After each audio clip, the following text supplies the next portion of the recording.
it's hot. It's hot here. I'm hot. It's hot here Hot too. here. I mean, it's not hot currently. Today it was like 77 because it rained torrentially last night and cooled everything down. But it had been in the high 80s, low 90s for multiple days in a row. Same. To the point where, yes, I was similarly like, oh, I've been outside for 5 minutes. I am now drenched in sweat from, everywhere, every crevice. Yeah, you got to take that cold shower, dude. I'm telling you. It's true. Mouse agrees. Mouse is waving his tail in the Zoom screen. Mouse is, I don't know what he's doing. He's figuring it out. Yeah. We're all figuring it out. Are we? How do we do that? That's just what life is, And I mean, speaking of figuring it out, like this, what we are going to talk about on this episode is about just a couple of knuckleheads figuring it out, Truly. Yeah. And in fact, not just a couple of knuckleheads, but several people who are not teenagers, but are portraying teenagers. Yeah. It's just most egregious with the two male leads. I know. Did you know? So Eric Christensen or whatever was 30. Christian Olsen. Yeah, he was 30 when they filmed this. So he was 31 when it came out. That's fair. He does not look young. No. No offensive. And the other guy was 27 when they filmed it. So, we're talking like, now this was standard in the 80s and the 90s to be someone in your late 20s playing a teenager. Yeah. But this was like so far beyond because they're not even seniors. It's not like a senior movie. It's not like a we're going to college movie. I thought that they were in college. And they say high school a number of times. They do. Yeah. But It's like they're going into their senior year or something because they're starting. They don't want to go to football camp to start the last year of football, maybe. Or it could be junior because they're just fucking great at football, but they're also bigger than all the other kids. they're just two grown men It's true. Extremely grown men. playing 17. Ahoy, listeners. This is Debut Buddies. It's your fortnightly podcast about firsts. My name is Nate, and I'm one of the buddies. I'm Kelly. I'm an additional buddy. I'm Chelsea. I'm the other buddy. And on this episode, as alluded to in the run-up to the intro, we watched the first Will Gluck movie. Now, if you're not familiar with Will Gluck, it's not too surprising. You might not know Will Gluck's name, but you probably know his imprint. He's made several movies, some of which are considered good. I don't know. Yeah. Do people think Friends Easy with A? Benefits is good? Great. Easy A is definitely a good movie. Easy A is great. Yeah. Friends with Benefits came out at the same time As that that, other one movie. with Natalie Portman and Yes. Ashton Kutcher. And it felt the same. And I they feel were the so same. bad. Yeah. I wonder who pitched the script first. I wonder where it came from 1st. Yeah. They were like, what if we have movies where like people don't want to get serious, but they do want to do dirty stuff? And we'll have Mila Kunis in one and we'll have Ashton Kutcher in the other, but they're not going to be with each other. Nope. Because it's Ashton Kutcher and Natalie Portman Yeah. Yeah. and Mila Kunis and Justin Timberlake. Yep. Yeah.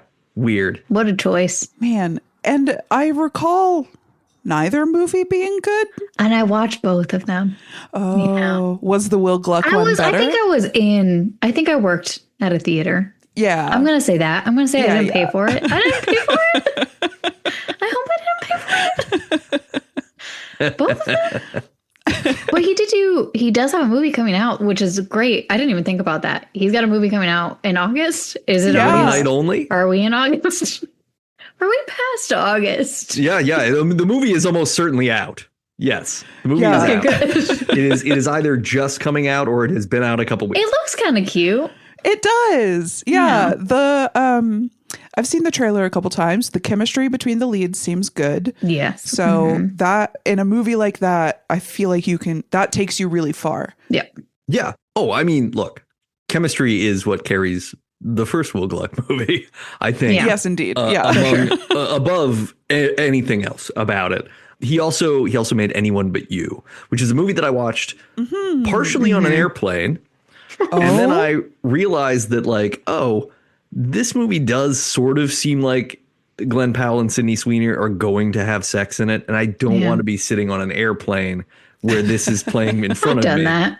And I have to I don't know, just wonder if I looked around, there weren't any children near me, but still, like, the adults could judge. You don't that want I'm to be like, the perv. he's watching this. He's following Citizen Kane with Anyone But You. Interesting. It's called balance, sweetie. Look it up. Yeah, that's right. You gotta, if This is dessert. when you're film maxing like I am, you have to take breaks by watching garbage now and again. Yeah, for sure. It's not a good. Anyone But You is not a good movie. I also watched that. Do I remember it? No. Was it very recent? Uh-oh. Yeah. Yeah. Because I That's ultimately not good. finished watching it at home like 2 months ago. Month ago. Yeah. The only thing I can say about it is it sort of tries to reference Shakespeare in ways, but it does a poor job of that. And then otherwise, it's like Glenn Powell and Sydney Sweeney in the beginning of the movie are like, hey, we had the best evening ever and we love each other and this is great. And then she wakes up and leaves because she's got a boyfriend already and she's also like scared of what happened. And he gets up and he's like, oh, she left. I'm bummed. But then she comes back and he's like, yeah, she didn't mean anything to me. He's like talking to his friend. He's like big dogging his friend. And she overhears that. And then that is the inciting incident for them not being able to speak to each other with any sort of kindness for 90 more minutes of the movie. Yeah. And it's one of those things where like you literally just have to have a conversation. Like one time if you sat down and said like, hey, so the thing about that was you hurt my feelings, but I still like you. But it's I could use an apology though. Right. I was building furniture at the same time, so the furniture got more of my focus. I mean, honestly, I think that was the right thing to do. I think that this is a movie to build furniture to is an Anyone But You review. Yeah. But yeah, so Will Gluck has that. He's got One Night Only coming out. But the movie that kicked it off, that started it all, is called Fired Up. An incredible film. Yeah. This movie came out in 2009? 8? Yeah. 2009. 9. This is a film that's also been credited with. So he wrote the film also, apparently. With some of his writer buds. Credit themselves as Freedom Jones. Yeah. Is the name of the like writing that. group that they gave. Who's in the group? That I don't know. There's no link to what Freedom Jones adds up to. Damn. Oh, but the Wikipedia did mention the names of the other writers. Or something I read did. I didn't do my research. I did watch some YouTube videos from behind the scenes. Did you guys watch I those? did too. Yeah. Oh, maybe it was IMDb trivia that lists it. Is this good radio? This is great. Yes. We really, every episode should just be It was a frantically commercial searching flop. for something to say. So yeah, this movie is about a couple of high school football stars that are also the two guys that somehow literally just fuck everybody in the school, and everyone still loves them for it. They are beloved for being dogs. Yeah. They are lovable, though. They really are so hard not to lovable. root Yeah, they are. They're lovable. They're lovable dogs. I'm not hating on this movie. I liked it a lot more than I expected to. There's a lot of little fun stuff in here that's just, I don't know. It's just for everything that's retrograde about this movie, because 2009 was a very different time. Yeah, there were a couple things. I was It was like, a different time. Huh. Yep. But it also does kind of hold up in a lot of ways. That's interesting. Yeah. It surprised me how well it held up. Like, I know, Chelsea, in the last episode, you said that you had rewatched it recently and that it held up. I still went into it nervous. I still went into it quite nervous and found myself relieved. Like, oh, wow. Okay. This could have been way worse. This could have been way more troubling. In my Letterboxd review of the film that I made, I basically just applauded the fact that, like, hey, this is a movie where young men grow in an arc by the end of the movie. They change from sex animals to human beings by the end. And that's a hell of a growth arc. They're still sex animals, but also human beings. Yes. Yeah. They're still sex animals, but also human beings, because they've learned to target their sex animalia toward some sort of either authenticity, be it through reading poetry and hooking up with Molly Sims for reasons that make sense, or just being like, hey, you know what? I actually really like the one girl who was skeptical, which is very predictable. Like, that was obviously going to happen. Right. For sure. And credit to it for not going like a flip-flop where Eric Christian Olsen got the girl who was skeptical. They didn't try to over soften him. They just let him be kind of the Stifler the whole time, but not really the Stifler. Like, he's not that gross. He's just whatever. Yeah, I don't know. I thought it was pretty fun. The big flaws are they come out of the gate with a girl saying that she's too hard R to do math or whatever. Yeah. And I was like, whoa, okay. Well, it's 2009. It did have a hard R. Yeah. Oh, I forgot we just threw that around. 2009 it is. And then the way that it sort of treats any amount of queer culture or homosexuality is also progressive-ish for the time, but still pretty retrograde and weird. I think for the men, but for the women, it was a little bit. No, yeah, for the men. Well, but for the women, it was also... Yeah, the lesbian storyline was like, okay, well, that's a lot of sexual harassment going on. Maybe we should not do that. But the men seemed like... That seemed pretty chill with that. Like that. I agree. All that seemed really nice. Like they did an okay job with that.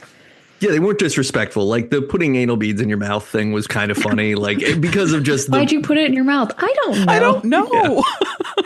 Yeah. It was definitely all the lesbian stuff was done very much from a male gazy perspective of like, this is hot and you're watching this hot thing happen. And I was like, all right. I mean, I didn't watch the unrated version. Did you guys watch the unrated? Turns out I bought it at some point and I just was able to watch it without purchasing it again.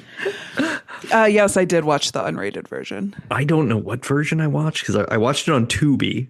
Because Tubi had it streaming for free with commercials. Yeah. So which got the fun. real feel of it. I feel like that's how it's meant to be enjoyed with ads. Fired Up is a movie that should be playing on a loop on Comedy Central or like TBS on a Sunday afternoon. Let's give it its own channel, honestly. Let's make a Fired Up channel. It's that easy.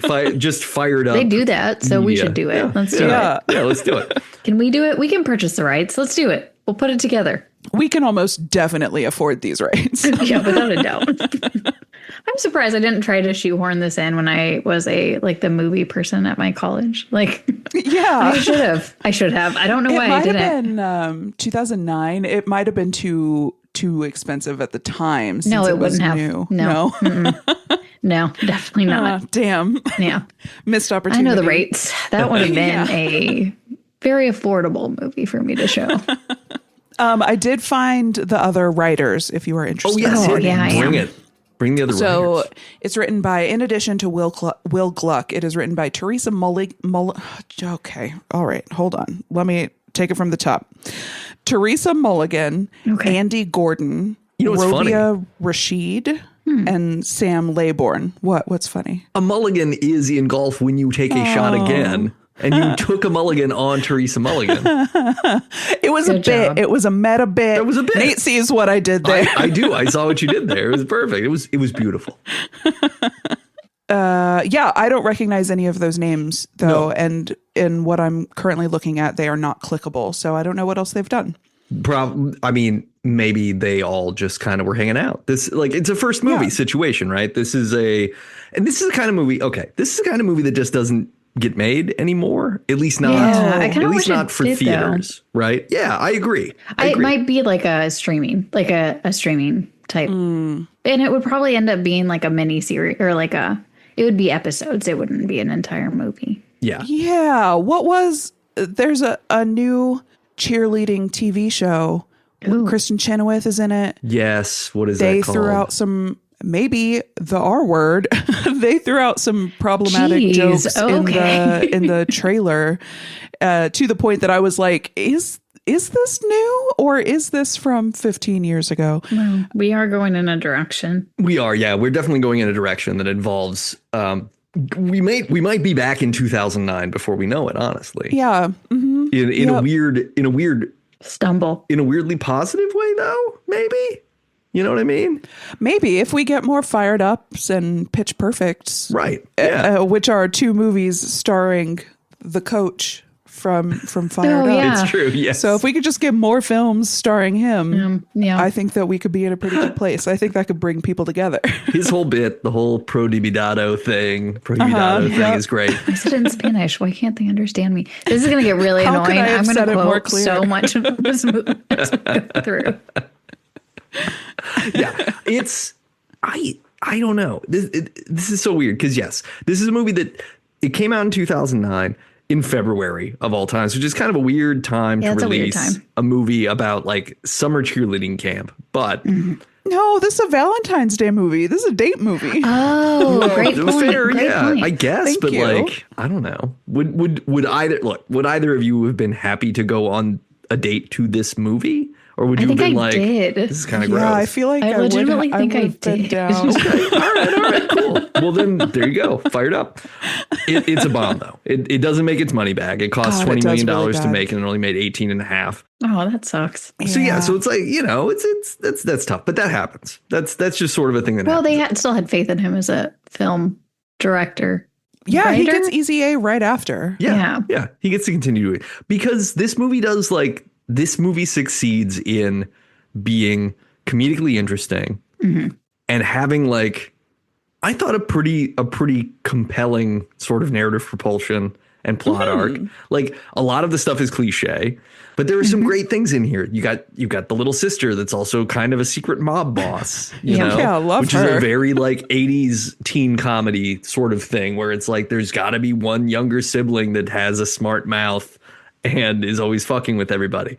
That was great. One of my favorite bits is when she's telling them that they've made that deal with Staples and then she's walking through the stands passing out reams of paper. And like, Staples cares about you. Have some paper. But yeah, they don't make movies like this because they're going to dump it on streaming somehow, right? It's going to either be like a 6-part miniseries show or they're just going to like throw the movie quietly into Hulu and be like, whatever, somebody will watch this if they watch it. Then I'll get obsessed with it and it'll be, or younger me will get obsessed with it. It'll be perfect. I need more movies like this. I feel like and it's wall to wall jokes. It's like, it is. dense. It does not stop. No, it doesn't. Once it starts. There were a couple that I was like, I've seen this movie 3 or 4 times, and this is the first time I've heard that joke. Like, this is the first time that joke is registered. So this is endless rewatchability, which is like, I'm going to compare this to Pitch Perfect a ton because I think spiritually they're very similar. Like the tone is very similar. The quirkiness of some of the auxiliary characters are very similar. The lines that make you go, what the fuck, are very similar. Yeah, it's a competition, like you said. I forgot what my initial point was, so now I'm just listing. Yeah, things. no, it is.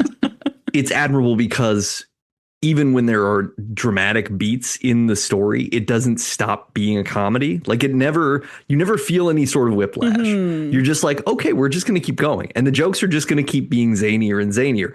Even the big moment at the end, the basically like balcony scene, Romeo and Juliet sort of like, hey, come on, take me back, is itself a joke because he's holding him up, until he falls over. Like it's just, I thought some of the commentary about young men was really smart because, when they finally leave cheerleading camp and go back and they're hanging out with all the football buddies and the football buddies are just doing the most silly asinine shit, running around like dumbest idiots. Oh my God.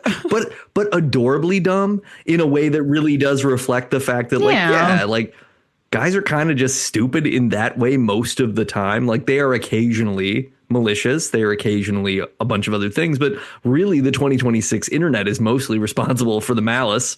And, in 2009, you're just goofy little turds running around. Yeah, they're just stupid. They're just not yet formed. They're just not fully empathetic beings yet. But to go back to our conversation about how they treat homosexuality, even like I feel like similar movies to this would have portrayed their friendship very differently. Like these two boys are so close and it's never a competition between them. It's always a partnership. Like it always goes back to teamwork. They're always giving each other the assist. Like, what's that girl's name? What's that girl's name? Jennifer. Like how do they've got like a coordinated effort to take down women in sexual ways. It's not an assassin movie in addition to being a teen comedy. And they work so well together because of their football plays, like running away from people chasing them. They can just throw out plays that they do and they work really well together. And like I feel like there could have been a lot more jokes about how they were gay together. Like, do you know what I'm talking about? Like, I feel like movies like this don't frowned upon male friendship in a way. Male friendship. Like, this was non-toxic. Yeah, no, they're never adversaries. Like, they never turn on each other. It never becomes a thing where they're fighting for the same girl or whatever. Like, and nobody like roasts them for being close. Nobody's gross or weird about them being friends. They're genuinely just, I mean, if you take away the issue of like whether there's a moral or ethical qualm about sleeping with a bunch of different women, girls, however we want to say. Yeah.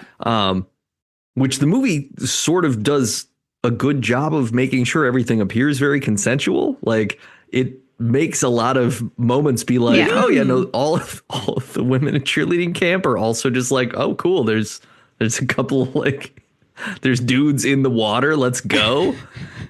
Finally, exactly. straight boys. Which I mean is as much male fantasy as anything could get. Is that like, oh yeah, look, if you drop two of you into a situation like this, it would just be whatever. They'd be all about it. But as a girl who went to choir camp, let me tell you, there is some reality in that. All right. Well, see, there you go. Very, very few straight men at choir camp, and they were coveted. Well, maybe should we contact Will Gluck and see if he wants to make a sequel? Fired Up. Oh, damn. This will be like, it'll be like Pitch Perfect and Fired Up had a baby. Right? What a nice combination. Fired Up. We got to get John Michael Higgins in for this one as well. Yeah, I enjoyed how good natured it was. Really, like that was a lot of the thing that I really enjoyed about it was just like, I don't know, I was just impressed. The thing about this movie is I had never seen it until we decided to do this. And that's a risk. Seeing a 2009 teen sex comedy for the first time in 2026, that could have gone 44. So bad. Yeah. That could have gone so bad. For sure. I mean, I think I saw Easy A maybe in 2012. Yeah, that's probably about when I saw it. And I remember liking that. I remember thinking it was pretty great. And like, you know, Emma Stone's great. Like, obviously, as demonstrated by the rest of her acting career so far. Yeah. Yeah. And a movie like this is just one of those that I think it came out in a time when I wasn't going to movies much less movies of this type. Right. Would be like, I'm not going to go see a cheerleading sex comedy movie because I wouldn't have. I think I'm closed-minded about movies sometimes, guys. I think that's part of my problem. Mm-hmm. I think sometimes I see a movie and I go, that's not for me. And the truth is like, this was for me in a lot of ways. I don't think it's the best movie that was ever made, but I was like, no, this is fun. I'm really enjoying this. It's fun. I like douchey boyfriend. I like the fact that Chumbawamba appears. I feel like we could do an entire podcast just about movies that tub thumping appears in because it's in all the movies. Damn, what is the first movie featuring tub thumping? We've got to find that out. We'll report back. After I watched Fired Up, Fanboys was also on Tubi and just autoplayed. I love that movie. I'd never seen Fanboys either. But we can talk about that too. Yeah. It's one of my favorites. We're just talking about my favorite movies. I'm sorry, guys.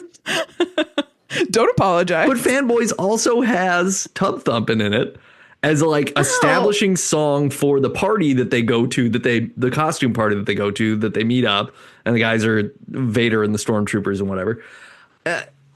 It's just nuts. That song is an anchor to a very specific time. Yeah. What's funny is that in Fired Up, it's not an anchor to a specific time. It's a joke that this guy is such a throwback. Older. He's old too, right? He's supposed to be older, not a doctor. Well, older. They're like, if they're seniors in high school, he's a freshman in college. Well, I thought he was supposed to be like in med school, like early med school. No, he's pre-med. So he hasn't even started taking any actual. And he's got to be, that actor's got to be like 37 or something. Yeah. Like he's up there. So they're really, they're stretching the veracity of aging, which is great. It's a lot of fun. I think that's part of the charm. I think so too. And in one of the behind the scenes videos, Chelsea, I'm sure you saw the same thing. Will Gluck was like, I think that part of why we were criticized so harshly is because we did cast outside the age range. But I feel like the chemistry was too good. They were too Chemistry good. is incredible. And can you imagine like actual teenagers being that horny? It would just be gross. It would be gross. Yeah, I would like we that. need like honestly 27 is pushing it. I think maybe Nick DaCosta was a little young. I think a lot of it comes down to actually being a teenager is fumbling and awkward and not necessarily that attractive, right? Like there's something I think that for anybody to enjoy the premise of these kinds of movies, it has to be someone who is a fully formed and matured adult so they can go like, oh, yes, one, I can look at you from a sexualized place and not feel immediately terrible about myself. Yeah. Right. And two, like you carry yourself in such a way that it makes this an idealized fantasy of what I wish my high school experience was like, right? Or what, because so much of it's projection, right? It's the idea that like, oh, no one actually exists like this. Like there are certainly. No, there were male cheerleaders at my high school. Well played. But like no one. There are, of course, people here and there who I'm sure like run through a bunch of people in a school. But this level of two guys who just everybody loves and they're apparently good at all subjects and they're good at sports and they just only one of them's good at subjects. One of them is good at subjects. But one of them is good at subjects, but also equally a good athlete and equally capable of doing literally everything. Like we have a full on Mary Sue in the movie. And then you also have the sidekick, non-Mary Sue, is just good at everything but subjects. But he's also like fully capable of cooking, it appears. Like he's in the kitchen doing actual stuff. Like we're not. These are teen Adonis characters who are just big time. Able to be like, hey, I would like I don't know. It's like. It's interesting because a lot of movies like this would take nerdy characters and bestow them with the opportunity to be desired when they normally aren't. So you could put yourself in because they expected somebody to be able to relate to them because these guys aren't super relatable. No. Right. Well, and it's kind of, I mean, it's an interesting spot to be in where you're lovable. Like, I really hope the two guys that are always getting laid continue to get laid more and with more people that we've never met before. Like that's the premise. So long as everybody continues to be enthusiastically consenting. Yeah. Hell yeah, boys. The day that I watched it, I want to hear about your all's experiences. What was it like? Where were you sitting? Was it on a plane, Kelly? It was not. I watched it this morning. Ooh, it's so fresh for you. I'd seen it before, though, so this wasn't my first viewing. The first time I watched it was with Chelsea. Was it the first time we watched it? Did we watch it with Kate? Was it all three of us? Probably. I can't remember if it was in her like media cave or if it was. I feel like I was obsessed with it because Nicholas D'Augusto, because I liked him from some other movies. You definitely brought it to the group. And I was like, I feel like this would be good vibes. Yeah. And I know that I loved it. I don't remember what Kate said. I can imagine her having some more complaints than I would, but I remember loving it. Have watched it a few times over the years. Maybe this was my fourth time watching it, and I should watch it way more frequently. Like, I think this was the point I was making earlier about Pitch Perfect. I watch Pitch Perfect like a couple times a year, and in addition to that, it's one of my like depression movies. So there was a period of my life where I was wildly depressed, and I would get home from work every day and watch Pitch Perfect. So I've seen that movie, I don't know, close to 100 times at this point. And I should just get fired up into that rotation because spiritually they're very similar. They bring me the same joy. They're both very densely packed with jokes.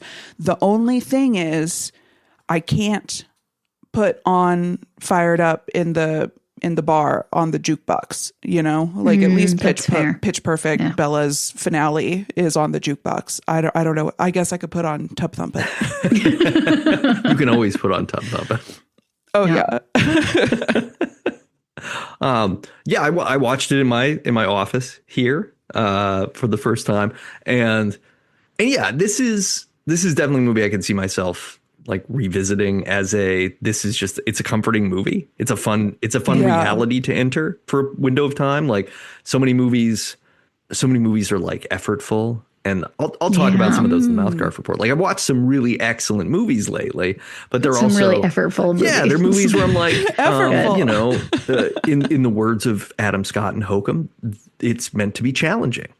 And this is a movie that is not challenging. This movie, this movie is like, hey, you remember movies when movies were just like you're just watching stuff happen? Yeah, like this. Yeah. This is a movie, friends. This is not a film. No. This is a movie. This is a movie that knows it's a movie to the extent that it's like, hey, in the middle of Me, the movie you're watching, we're going to name check and literally watch some of another cheerleading movie that you're probably more familiar with, or culturally, like everyone knows this. It exists in this perfect realm of like, do you want to chill out and giggle and I think to Kelly's point earlier, like jokes that you didn't catch the first time. Like I spent a lot of this movie just seeing actors and actresses and being like, holy shit, that person's in this movie, right? The leader of the Panthers are the bad ones. Yeah. The leader of the Panthers currently is an actress on Days of Our Lives, which my wife and I watch. And so she's playing a character, Cat Green, who I'm now familiar with from one show. A Panther. Mm-hmm. And then she was in this, and I'm like, whoa, she's such a baby. And it's such an interesting thing, too, because, I don't know, the way a soap opera is shot, I would have one perspective on how tall that actress is. And the way this is shot, I'm like, oh, she's very small. She's got to be like she's little. Tiny. She's very little. Yeah. She did the like Panthers claws in her audition. So she was the one who created that? She created it. Damn. She's an artist. Yeah. Truly. It does. It also has that feeling that everybody here is having a really good time making this. And because it ends in over the end credits, you're getting a lot of blooper retake stuff because they were improvising a lot of scenes. People were just getting to say the worst possible shit they wanted to say as an option. But that's fun. I think that's like, I don't know. I don't feel like that's as easy to find now outside of a very specific group of people trying to make a movie. Like Adam Sandler can probably go out and they can just do a movie like that. But that's like a tax write-off vacation sort of scenario. Yeah. Yeah, he's got his little friend group built in. Yeah. But like this is a bunch of people who just never acted again, mixing in with a bunch of people who kind of acted some and kind of didn't. And some people like the leads who are just like producing stuff at this point, which we'll get to in I See What You Did There. If you know a little bit about anything Eric Christian Olsen's been producing lately. Oh my God. I follow him on Instagram and have for years. So I'm going to be shocked, I think. It's going to be fun. I was pretty shocked when I read this, so it'll be a lot of fun. It was great. I watched it here. Chelsea, your first watch. Mm-hmm. Well, first time I watched it was a bazillion years ago, and I don't remember the first watch, but the one when I did watch it yesterday, and I was in the worst mood. Like I was, Kelly, just like you were saying, super fucking depressed. Yep. And then I put it on and I was like, God damn, this is like immediately I was like, I can't be sad. And I was trying like hard to be sad for the soul. Like I was like, it was an automatic, like I can't be upset during it. Like I just can't. And anytime, like if I paused, it would just come back. And then I was like, nope, play. Let's keep it going. Let's keep it going. Play, repeat. Yeah. But I was like shocked. I was like, oh, wow, this is just completely took me out of my mood. And I did not expect it. And I haven't seen it. I probably saw it like 2 years ago, 3 years ago, sometime in the last few years. Probably made Ryan watch it, if I'm being honest. Good. Yeah, because He needs to know it. it's a banger. It's part of so It's a banger. yeah, and all the jokes. The jokes are my favorite of jokes, and they're favorite kind of jokes, and I like them, and they're good. I agree. I'm not good at them. Co-sign. I can't do them. But I do appreciate just like how, I don't know if it's like self-awareness in the jokes, but just like being like, what does that even mean? Whenever somebody says something that's kind of funny, but then the response is like, I don't understand what you're doing right now. I'm like, yeah, okay, good. We're all on the same page. Thanks. Because sometimes people say something funny and I'm like, I don't know what's happening. And that's the Debut Buddies promise. It's true. That's most of the time we don't know what we're saying or what we're doing. I don't know the character's name, but there's like the brunette cheerleader on the Tigers who says, I'm just saying a lot. Yes. She's Tawny from Even Stevens. Don't know the name of the character in the movie. But she throws out some of the funniest shit throughout the movie. Because it's just like, I want to break her legs. It's just, yeah, it's great. I love that kind of energy. She reminds me of Lily in Pitch Perfect, which Is she the whisper one? She's the whisper one, which came out a few years later. It came out in 2012. But she has like all of these out of pocket lines, like I have gills so I can breathe underwater like a fish, or like I set fires to buildings just to feel something, but no one can hear her ever. And that's how I felt watching this again. I was like, oh my God, these movies, like, I see why I love them both. They have the same DNA running through them. Yeah, I think the other thing you kind of hit on, both of you hit on, is this movie warms you no matter what. Mm-hmm. Yeah. Which I think is really astonishing. There aren't a lot of movies like, the movie opens on like two dudes having to get away from having sex with women they weren't supposed to while their dads chase them. And then you get the hard R word. And this is all in like the first 6 minutes. It was very quick. Right. Yeah. and the library detective from the one episode of Seinfeld where he's coming after Jerry for not having returned a copy of a book. That's the coach, the football coach. Who keeps saying ass all the time. Shit. Shit. Thanks, shit. I only watched it once. It's fair. I'll be better when we do our first fired up rewatch episode. Oh, good. Yes. We'll come back to it. Hopefully we'll have Markiplier on as a guest, and it'll be a whole thing because we can spend half of it apologizing about Iron Lung and then thanking him and then also talking about. Yeah, should we pull that episode?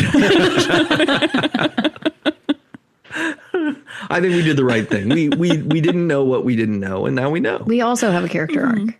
It's true. We do. Yeah, we grew. Much like these two characters of Nick and Sean, yeah. Do I know which one is which confidently? No. I do. I know Nick isn't Nick. I know Nick isn't Nick. Yeah. Nick is the blonde one. Sean is the brunette. Yeah. Or the Bruno. I don't know. Do you say brunette for men? You probably should. You probably should, but yeah, I just say brunette. Yeah. It's like how I call everybody girl. It's Either fair. get on board or get off the bus. I mean, there's a long legacy of that. Like, we've been calling boats ladies for years, so it's just time. That's true. It's just time to accept it. We're all women. Let's go, girls. Damn. But yeah, for all of the things about it where this movie started and I was kind of like, I don't know. Fair. That's And completely fair. That's super fair. The thing is, the movie won me over. It just kept going. And I was like, you know what? No, I like them. I like this. I like what's going on. This is silly. It's irreverent. It doesn't have to make any sense. I got really into shitty boyfriends, different Carly nicknames. Like, God, Carl's Barkley, Carly Horse. Please throw some respect on him, Dr. Rick. Dr. Rick, yeah. I don't know. It is. It's a fun movie. I'm glad it exists. This was a good choice. I'm glad you said that you were skeptical as it began, because I do remember when Chelsea had me watch this, she was like, when it begins, you're gonna be like, but just hold on. And it is very like with Debs, it starts, and I at least immediately was like, oh, I see what this movie is doing. Like from the credit scene, I was like, I get it.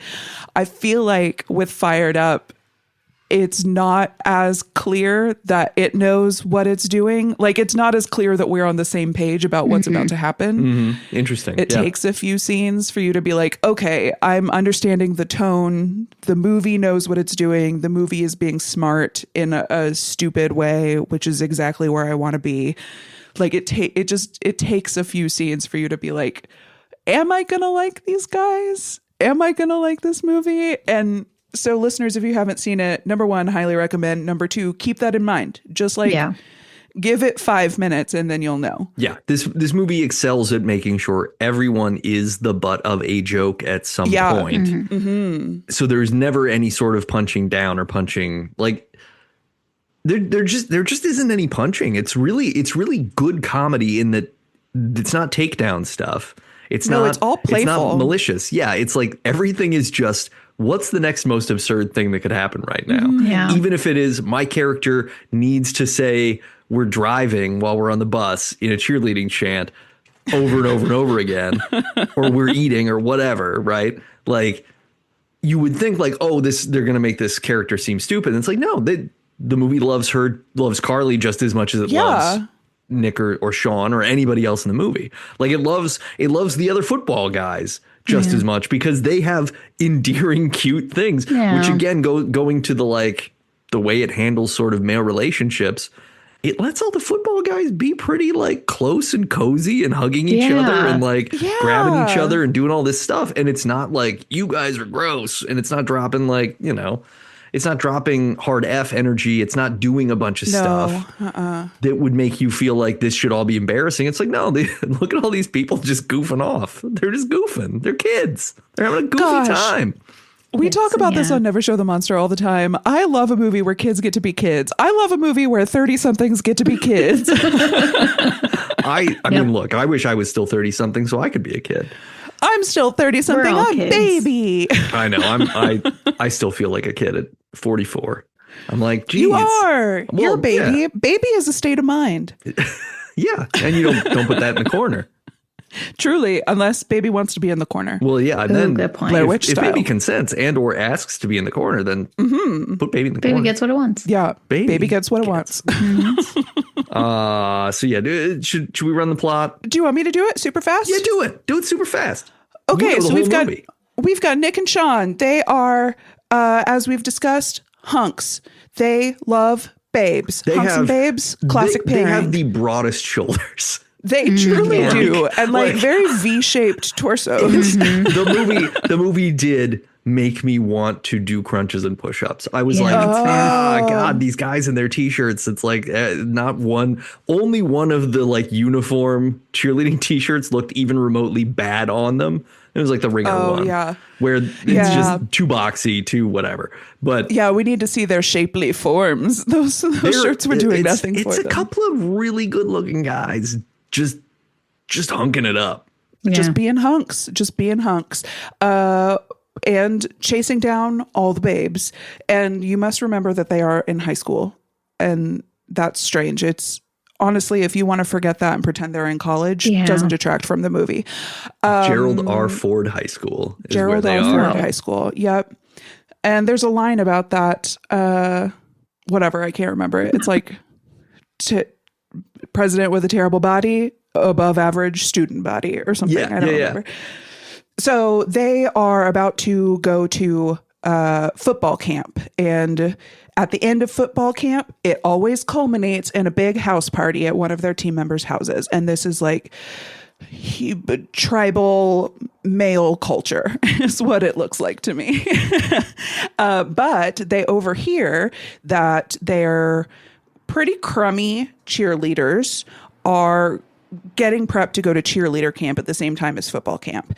And they overhear that there are 300 ladies at cheerleader camp, and they're all vying to be better than the others, which really sets it up as like a negging situation. Like all of these women in competition with each other It's going to be like shooting fish in a barrel. Nobody ever says that, which I think is smart because that would feel gross. But that's sort of they're not gross. They're just horny. They're not malicious. They're just id driven. They're just id doesn't want up. anything evil. Now the cheerleaders are comedically terrible too. They're very bad. Yeah. These two guys alone seem to be able to be the entire offense for their football team. And they are playing a scrimmage against their own defense and call a play where it's just, touchdown that we need, whatever. No problem. And the cheerleaders are all incompetently bad. Like they are just falling over doing cartwheels and things. The cheers aren't good. Funny. It's very funny. And it's also endearing, right? Yeah. Because if they're the hot elite cheerleaders like the Panthers, they're not likable. Like them being the scrappy team who comes in last place at cheer camp every year is like super endearing. Yes. Subverting that cheerleader trope that we see so often in like hot girl, mean girl style. They are all hot girls though. Yeah. Oh, there's not an unattractive person in this movie. No, it's all hunks and babes, floor to ceiling, wall to wall. So the guys hear this and they're like, hubba hubba ding ding, 300 cheerleaders. I could stand to do that. So they like hire Sean's little sister, who is a cheerleader, to like get them in with the cheerleaders so that they can go to cheer camp instead of football camp. And she's such a great character. Like Nate was saying, she's like a mob boss in high school. She's a very like, they walk into her room and she's like, talk to me. Yeah. The way it's shot is very much like you're entering Michael Corleone's office in The Godfather and just like slide the doors shut. You're having an audience with the Don. It's great. Love her. Love everything she does. Love everything she brings to the film. She's a gem and a star. And so they like set up this elaborate scheme. She teaches them a few cheerleading moves to stage them like getting a frisbee out of a tree in front of the other cheerleaders. Such a good bit. So stupid. Like, shucks. Shucks, my frisbee's in a tree. And they do a complicated like ready person hold and toss. Which is what the team really needs. They need, I believe they are called bases in cheerleading, the people who like toss and catch the flyers. I watched cheer during the pandemic. That makes sense. So sure, yeah, bases. Bases, flyers, etc. I don't know. Write in if I'm wrong. debutbuddies@gmail.com. And this totally works. It gets a handful of the cheerleaders on their side. Not the head cheerleader, though, Carly, who remains skeptical of them. However, they woo the other cheerleaders and the like teacher sponsor of the cheer team. And the teacher sponsor of the cheer team is an actress who has been in multiple things, including Ferris Bueller's Day Off. She's commonly in high school teen sex comedy movies where she plays some sort of minor authority role. I recognize her as like character actress whose name I don't know. I'm going to look up her name on the list so that we have known what it is because it's important. Let us credit her. Good to know. And she calls the boys her chickens, her little chickens. And that's sort of that's almost the done deal. They then have to break the news. Edie McClurg. Edie McClurg has been in the following movies: 1976's Carrie, Ferris Bueller's Day Off, Elvira, Mistress of the Dark, a movie we should figure out how to watch for some reason. Agreed. She was in Cheech and Chong's next movie. She was in Mr. Mom. Back to School, Planes, Trains, and Automobiles, A River Runs Through It, Natural Born Killers, Flubber, and Air Bud Spikes Back. Oh, the second one? Plus more. Plus more. Yeah. Oh, yeah. Secret of Nim. Oh, yeah. Eating Raoul. Eating or meeting? Eating. Oh. She does a voice in the Disney English dub of Kiki's Delivery Service. Oh. He's in Little Mermaid, Tiny Toon Adventures, How I Spent My Vacation. The movie Airborne about rollerbladers. We did talk about watching that.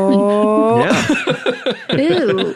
The Rugrats movie. Mom? She's the mom. I bet she is the mom. Of Seth Green. Yes. Because red hair. Yep. Yeah. Under the Hula Moon, Master of Disguise, Home on the Range, Breaking Dawn. Wait, Breaking Dawn, the Twilight movie or a different Breaking Dawn? Breaking Dawn, an independent horror thriller directed by Mark Oh. Edwin Robinson. I don't know anything about this. Okay, I thought it was the Twilight movie for a second. I was like, well, Yeah, Zootopia. cool. He was an uncredited ADR voice in Zootopia. Damn. We're going to have to talk about the ADR in Fired Up. There's hey, look, movies like this where people are doing multiple takes of things, ADR is the savior because you go like, oh, Yep. I didn't like the joke that we did there. Just put this joke in instead. Swap-a-rooney. So yeah, once they are for sure going to cheer camp, they just have to break it to their coach that they are not going to football camp. And I liked the scene because as they're approaching the coach, they're like, how are we getting out of it? We'll do the same thing any teen does to get out of something. And then Nick tells this like crazy elaborate story is no teen has ever had to tell this story before. This is not a trope. It's about like he just found out he's adopted and his biological dad needs a kidney. Yeah, it's great. I think it's just absurd. And I love that scene because of the juxtaposition with the previous scene. And also because Sean the whole time is making this face like, oh, what am I? This is not what I thought we were doing. So they're not going to football camp. They go to cheer camp. And are immediately perplexed to discover that they are like genuinely the only straight men at the camp. Like they meet their bunkmates and they're like incredible characters. I love every single one of them with all of my heart. And they're all weirdos. And then there are the mascots there who, except for a post-credit scene, we never see a mascot without their head on and they don't speak. It's all gestures. They're just mimes. And they start cheering. And Carly remains skeptical of them until they're like really good at cheering and they are helping the team get better while at the same time hooking up, making out with all these babes. All these babes. It's just babes and two straight hunks. There's a make-out montage where they're making out on the field. They're having, it's like they're sitting on a picnic blanket with 4 girls around them and just turning from side to side and everybody's just game. There's like skinny dipping occurring. It's all over the place. It's all classic. There's naked cheerleading happening. There's the incredible coach who I've mentioned, love him to death. He's a weirdo. I guess maybe that's the only like maybe troubling homophobia in the movie because he's married to the babe who falls for Nick's poetry, and he's clearly not interested in her. He's a cheerleading captain and literally wipes his mouth after he kisses his own wife. So that's maybe the only troubling part. But even then, it's never like explicit or cruel. It's just like an oddity, I guess. So I don't know. Yeah, I think that's fair because it is at least treated like, oh, this is like an ironic mismatch rather than it's not like there's something wrong with this as much as they're playing up the fact that like, oh, this guy's definitely not into this. So what's going on? And she's a babe. Yeah. Well, and it is trading heavily on the idea that like, okay, Molly Sims is a model of the moment in 2009 and we're going to put her with this guy who is a comedy guy, but he's not like he's not unhandsome. But he's not like he's a cutie. He's not a conventionally like chiseled guy. And they like awkward him up by having him wear pants that like go almost all the way up to his nipples. Like they awkward him up. Now there's one thing that I left out, which is that Nick and Sean have agreed that at the end of 2 weeks at cheer camp, which is when football camp ends, they're going to bounce to go to the post football camp after party.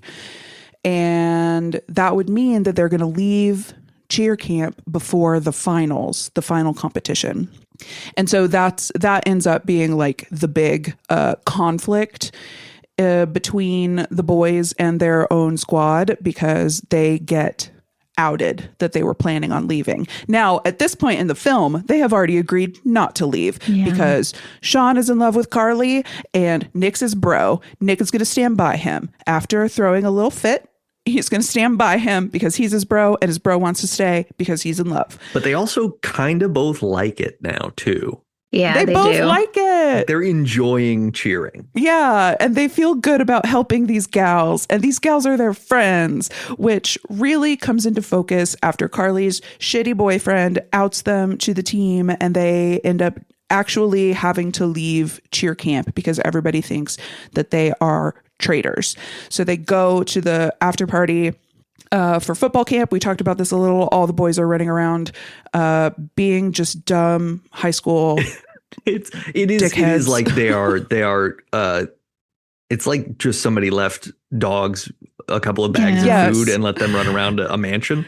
Mm-hmm. Yeah, it looks like little kids who just had a bunch of Kool-Aid and they're like bouncing off the walls. Yeah. And Nick and Sean are like, this sucks. I miss our friends. So they break back into cheer camp, try to explain themselves. We get that scene where Sean is on Nick's shoulders. It reminded me of Aladdin. Mm-hmm. Yeah. Yeah, because he's floating outside the balcony. Like, how are you doing that? Yeah. Mm-hmm. Yeah. I'm skipping over all of the lesbian activity in the film because that is also. Did you notice gross. who one of the lesbians was? Danielle Ackles. Oh, Well, I hey. did not recognize her, but while looking up one of the other cheerleaders, I saw her name and was like, oh, Yeah. cute. That's Jensen Ackles' wife. She's also in Supernatural. Wait, was she? Shout out. I believe she was. I know Jared Padalecki's wife was in it, but She was in Supernatural. A movie with him before Supernatural as well. So I think they met prior to Supernatural. I could be wrong. Maybe I'm wrong. I'm really not sure. I don't know. And yeah, for what it's worth, I think her character is throughout the entire movie. Like, this is not a surface level plot. This is a background action plot that is constantly happening where they're like stretching and she's just putting her face in the crotch of one of the other cheerleaders. Yeah. And they're having to like share a bed and she's grabbing that cheerleader's breast. She's just very handsy. Yeah. It's which is this is something that happens in Pitch Perfect. These movies are cousins. Yeah. This is an era of like, what if you just grab boob? Yep. If? Yeah. If it's girls, I guess it's okay. I think that is the hypothesis presented. Yep. It's not, for the record. Yeah. It isn't. So they get back into cheer camp and they're doing finals. And this is a great scene while we're doing the competition. And they are discussing while doing their planned performance whether or not to prove to everybody that we are a great team by doing the prohibidabado move, the Fountain of Troy. And love the scene. Very funny. We're new to this, but it feels like there's a lot of talking going on set.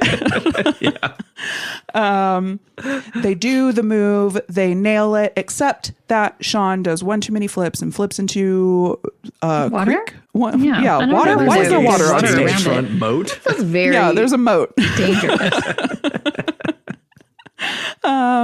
So they get docked points, but the team has come in last place for the last however many years. And this year they came in 19th, which is 10 places better than they did last year.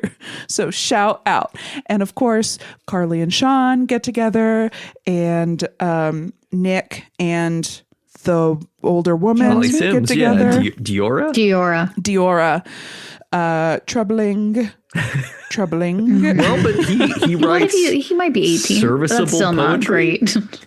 Yeah, I mean, it doesn't need to be good. You know what? The poetry is not where my problem is. that she's a 36-year-old adult woman and he is a high school cheerleading. Yeah. And she shows up dressed in presumably her high school cheerleading costume when they're going to hook up. Well, yeah, but that's like, she's sublimating. Yeah, yep. And she's married to a gay man. So I understand that that's frustrating. And Dr. Rick is told to go fuck himself. And that's beautiful. A lesson we can all take to heart. Yeah. Well, because Dr. Rick is making out with the head of the Panthers during the competition in, again, the most comedically improbable way. so She is like so straddling funny. him, leaning back and like slobbering, and he's just like, wow. Oh, what a great film. Yep. And this movie has like the sort of, I guess it's just time proven that it works, even though it seems like a terribly shallow lesson to just say, no, just be confident. Like, Yeah, just be confident. the reason we're good at football is because we're confident. So just be confident and you're good and you'll be good cheerleaders. And they are. But I think we also know from just observable evidence that people being confident do get to do whatever they want. Yeah. It does take Even you if far. it destroys the Unfortunately. world. Yeah. Yeah. Yeah. All you have to do is be confident, and people will think like you should be, I don't know, a president or a CEO. How do we make Careful. them less confident? Careful, or we're going to have to watch the movie again. Just saying. Yeah, great little movie. God, it's great such a- little it's a movie. fun The movie. plot isn't even like the best part. It's really the constant jokes. Yeah. It's the joke density. It's the jokes per The joke minute. density. Yeah. Yeah. Yeah. Yeah. Crazy JPM for this movie. Yeah. And the chemistry. Like everybody goes so well together. Yeah. If anybody didn't like each other on this, it does not show through. Yeah. From the behind the scenes videos I watched, it does seem like everybody loved each other. In part, I think, because they legitimately went to fucking cheer camp Yeah. together. Like they did That's a 3-week cheer camp of rehearsals and practices before filming. And some of the actresses were like, I'm legitimately friends with these women now. Like they are going to be in my life for a long time. And I think that's beautiful. That is beautiful. Yeah. Camp does that. Like camp does that. It's true. As a choir camp girly. The 2 choir camp factoids that you dropped on us. Yeah. Camp Yeah, creates dog. friendships. And also, if you're a straight guy at a camp, you're going to do well. Yep. Yep. For sure. Well, a straight guy at a camp that's otherwise pretty gay or female. Sure. I mean, I went to a yeah. Christian camp and I feel yeah, like so did I. that still had a lot as well. It seems like it would be an advantage Yeah. to be a straight male at a Christian camp. Just also. go to a camp. Just Go to camp. Just go to dude. camp. Just go to camp. go gonna to a go well for co-ed ya. camp. Well, if that's what you're into, go to a camp.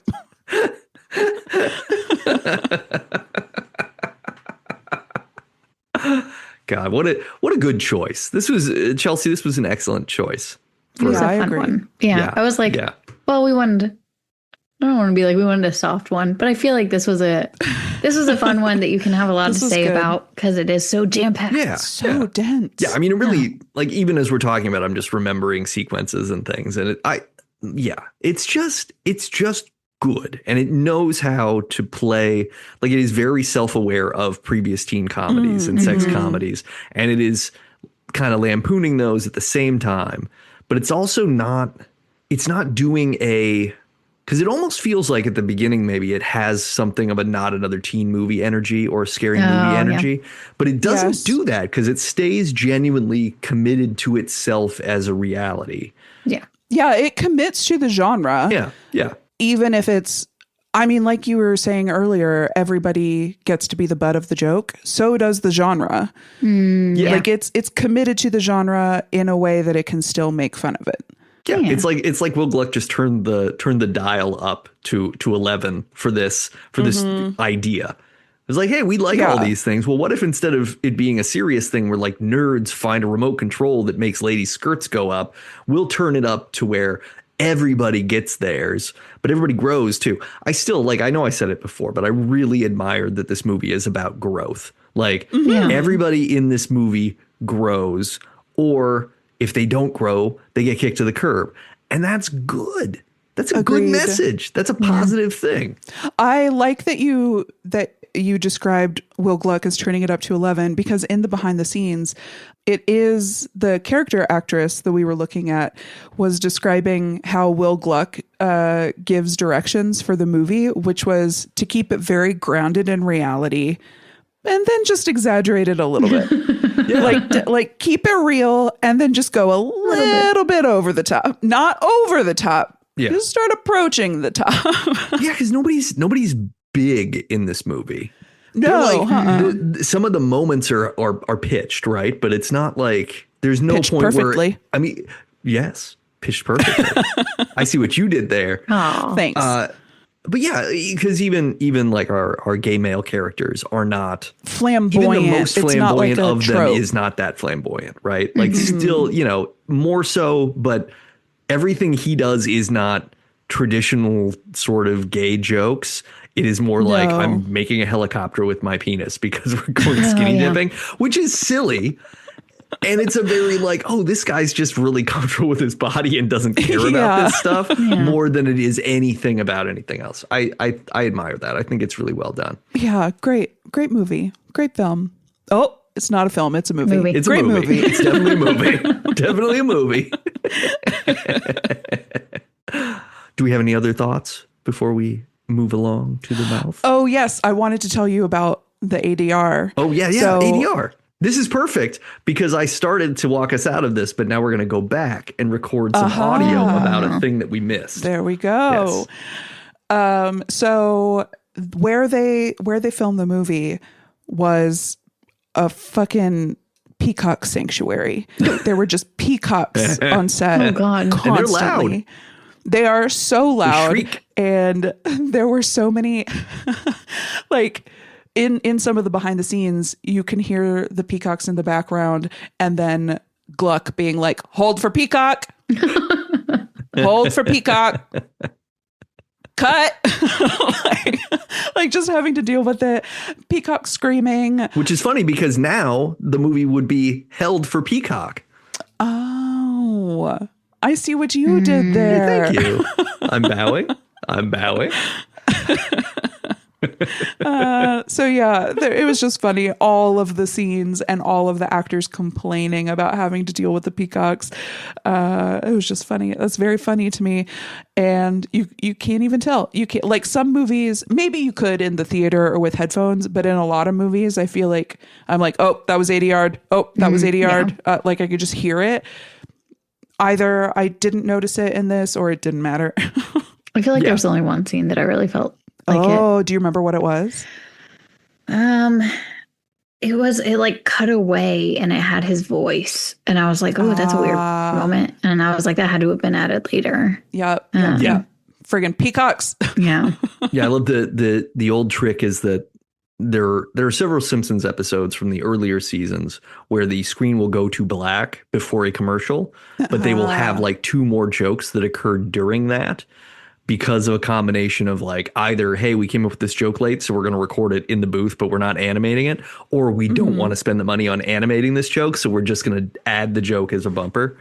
And I always admire that too. So it's great. It's great. These are all things that we're doing to save money, to make sure movies and TV shows happen. Or at least we that did. jokes per minute up. Yeah.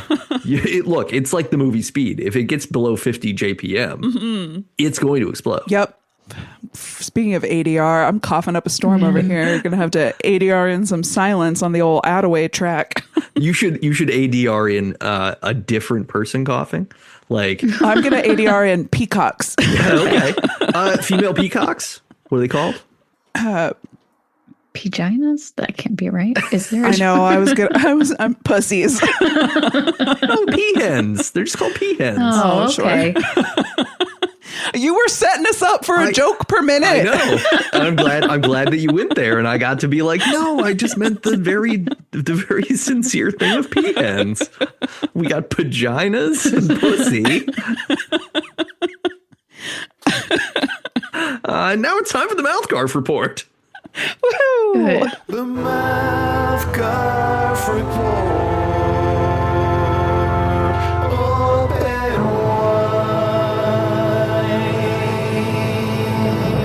For some lasagna.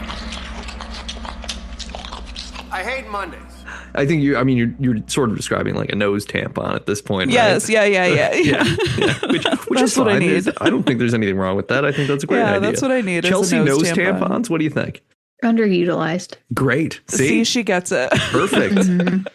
I feel like this is something we could probably take to market pretty quickly. Trademark, patent, copyright. So I think we should do that. I think we Quick, gotta. let's mail this podcast to ourselves. That's right. I mean, technically we will, because I'm going to transmit the audio to you. That's true. on a day, and it will have And a then I'll timestamp. transmit it back. And so there you go. And then you'll upload it. This is so many timestamps. Which is literally the only reason why you mail it anyway, is to have a record, a verifiable record that the thing was in your possession at a certain time.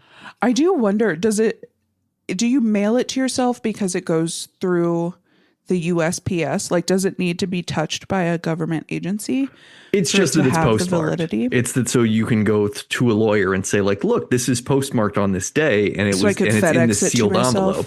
Yeah. I think as long as it's something that proves that you had it and you sent it to yourself, which means, hypothetically, someone is writing a fired up movie about people who sing. Mm-hmm, and it's eerily similar to Fired Up. Yeah. If you had mailed Fired Up to you, then you could be like, hey, that's something about this pitch doesn't seem so perfect to me.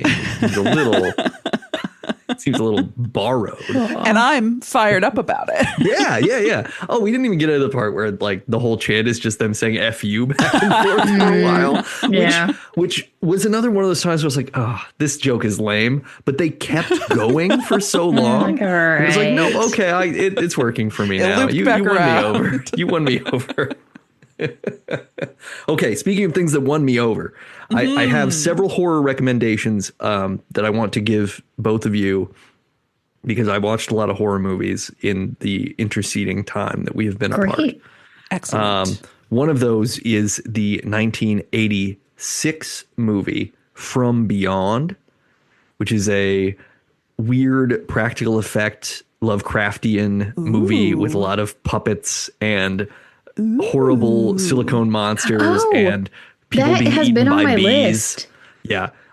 You gotta see it. It is really fun. It is also kind of interesting because it ties into this movie in that it is also horny, and most Lovecraft stuff does not involve a lot of horniness. It usually involves racism and white fear.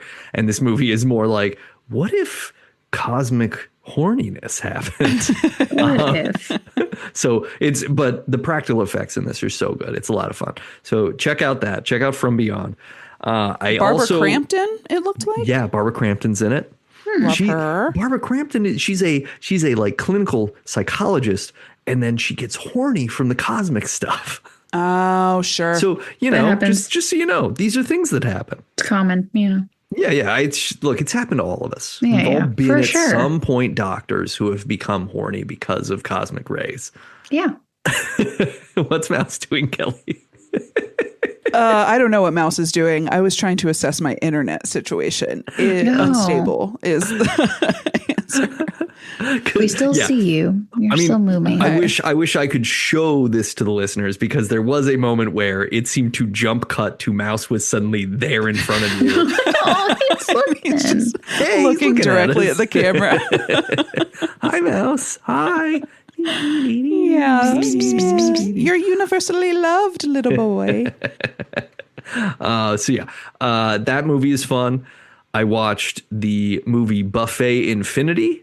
Oh, what? Which is a Canadian kind of horror comedy that is assembled and told entirely through fake commercials. So you're basically watching somebody change the channel, and it's going through all of these sort of local commercials about these two restaurants that are having like a beef with each other. There's a sinkhole. There's a guy who's like a lawyer who does the traditional like, I'll fight for you, like ambulance chaser kind of thing. All this stuff. And it just keeps getting crazier and weirder and crazier and weirder.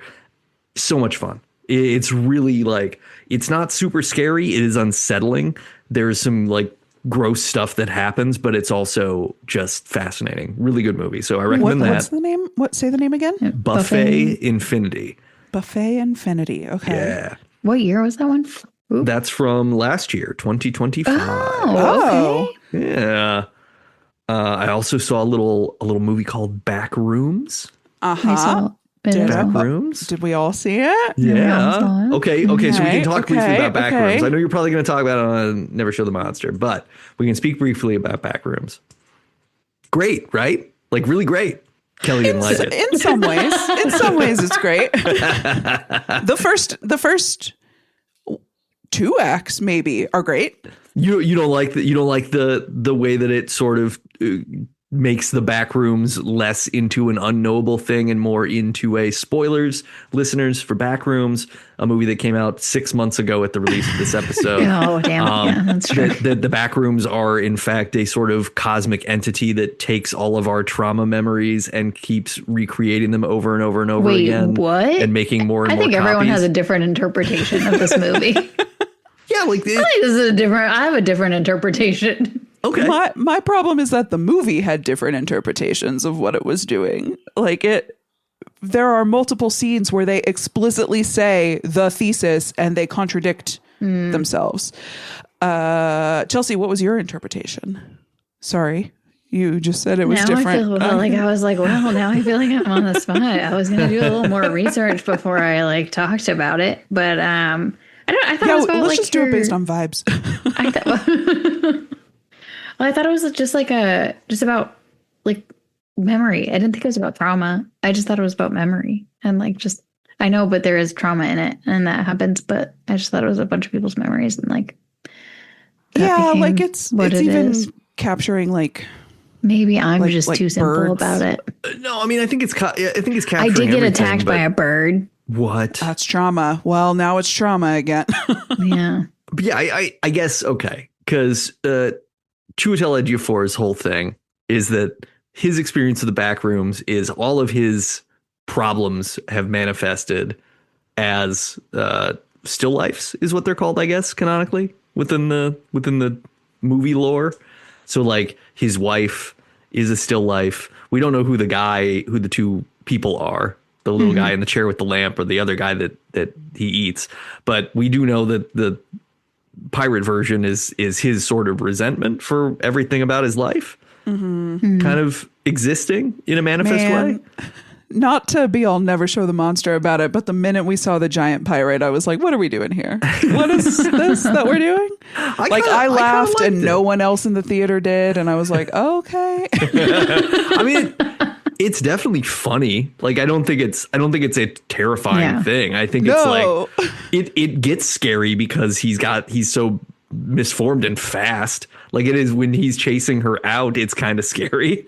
Is it? I don't know. Okay, well look, I thought it was interesting because the ending doesn't really give you clarity on if and when she ever gets out of the room that she's in, which broadly means she's stuck being interrogated by the scientists forever. Because the movie's here's her trauma of sitting at this table having to recount this. Now it has been remembered so many times that we're assuming time is passing, and that's why that room is eroding as she's sitting there. And that is the nature of trauma. We are remembering that all the time, and its shape does change as we change and as we remember it incorrectly, and then that becomes the truth. And so in some ways those events are going on forever, which is a huge fucking bummer. But that's sort of what I mean by the film having two different theses, because on the one hand, that is how the movie ends. That's the note that the movie ends on. But prior to that, the therapist says just let it go and move on. And so there are these two competing ideas, and I felt like it was inconsistent within the film, and that's really that and the giant pirate were my complaints. So I felt like Chiwetel's whole thing is that he rejects the idea of letting go of it. He likes his resentment. And he's literally saying no, I prefer this world where I live with all the stuff about myself that I hate and all these things that, because his whole thing is that they don't feel anything and they don't have to think about anything. No ego. It's better. They're all like furniture. His aspiration in the movie is to become like furniture, to reach a point where the most Zen version of him is the one that is erased into the yellow expanse of the back rooms, because there's just nothing left. And she's the one who is trying to believe she can move on from the thing, but she has not either. I suppose that's true. She just is, because she's clearly got a drinking problem, and she's taking pills and drugs and stuff throughout the movie. And she's also having a hard time with the fact that she had to turn her mom in, and she's supposed to now be a person who can fix people, but she can't fix this guy even. So the only thing that she's able to really do that's meaningful is smash the only heirloom she has of the childhood she's been holding on to on a guy, on a giant pirate to get away. And man, if there's one thing I know how to do, it is to use my childhood trauma as a club. Yeah. So that was relatable. Yeah. So she does that, right? But all that does is it traps her in a new cycle. You know what? You know what else? Is the minute she started speaking, I was like, not American. That woman's not American. She's playing an American. She's not American. She doesn't speak English. English is not her first language. She was in the Sentimental Value, the Swedish movie from earlier. Yeah, in the she's year. Swedish. Yeah. She's Swedish. She'd be Swedish. Yeah. I've never seen her before in my life, but I was like, nah, nope. I'm clocking an accent.